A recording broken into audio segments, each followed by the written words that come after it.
Good morning. Bonjour à tous. A very good morning, everybody.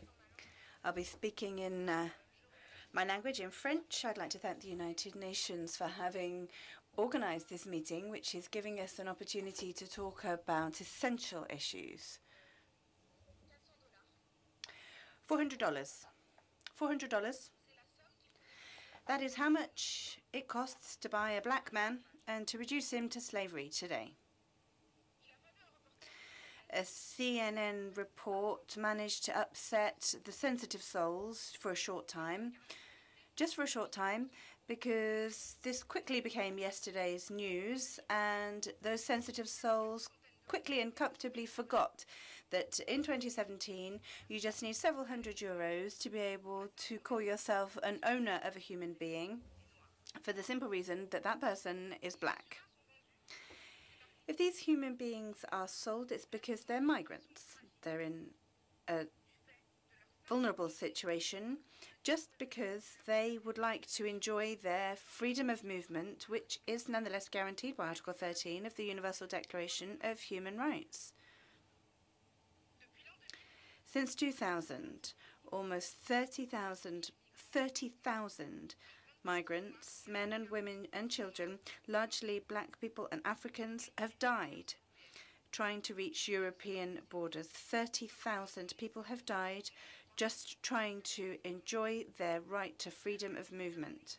The Mediterranean Sea, where some of us like to dip our toes on holiday, has actually become an open grave, an open mass grave.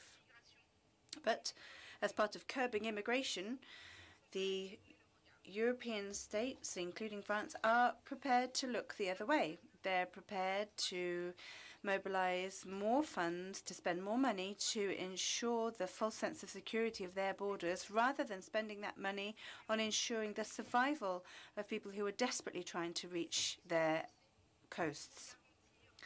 The sums spent to guarantee the impermeability of the borders, which of course is impossible anyway, is appalling when you look at the amount of money that's spent on stopping these people dying. 5,000 people we see die every year before us. These people include women who are almost all exposed to sexual violence.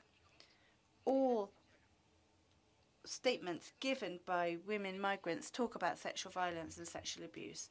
Children as well. Children do not benefit from the protection that is theirs under international texts.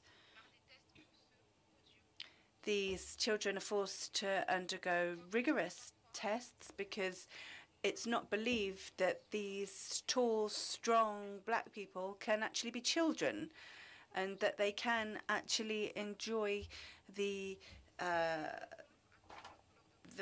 innocence of childhood. Because of the color of their skin, they become suspects, and they no longer have the protection afforded to them, or they no longer enjoy the protection afforded to them under international texts. Today, I'd like to be the spokesperson, if you will, for a coalition of activists from different European organizations here today. And we've a list of proposals for you. Well, in fact, they're not proposals, they're demands, really. One of them is calling upon the United Nations to hold states accountable for police brutality, police violence, which becomes a corollary to impunity. This issue, the issue of impunity and police violence, is intrinsically linked to migrants who are constantly hounded, particularly victims of African descent. They're the main victims of police brutality. Ori Diallo, burnt alive. Mark Duggan, fatally shot. Adama Traoré, suffocated.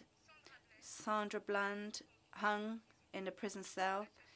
The Kabul slaughter, 12 people killed, targeted by 500 bullets shot by soldiers, fired by soldiers, rather. I could spend the rest of the day listing the names of victims of African descent of police violence in Germany, the United Kingdom, in France, in the United States, in Brazil, and in many other countries, indeed. A large part of the racism prevalent in our societies is directly produced by states, particularly through police violence, which is targeted both at foreigners and at nationals. This is state racism, which I denounce as such, even though states would contest that, because it is produced by institutions and because states are not putting in place the measures to put an end to it. Rather, they are imperiling the lives of hundreds of citizens. In France, for example, when we're young and when we're seen to be Arab or black, you're 20 times more likely to be checked rather than when you're not. 80% of people who die at the hands of police are young people from poor neighborhoods. They're either black or Arab. It's vital today that in all countries, people recognize the institutional nature of racism inherited from the colonial past, from slavery, and the practices created at that time. These countries need to put in place provisions to dismantle the racist system. I'd also take this opportunity to pay tribute to all activists who, across the world, are fighting against racism on a daily basis. They are often doing this entirely anonymously. They're not able to speak out at a podium like we are. They're not able to speak to the representatives of dozens of countries, and they often are working at the risk of their security and their physical and mental health. But it's thanks to them that we are here, in fact, that we have acquired rights, which are nonetheless insufficient, but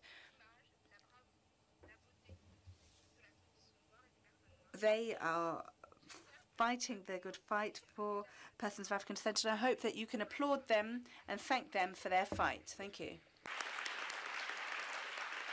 Je vous remercie. Thank you.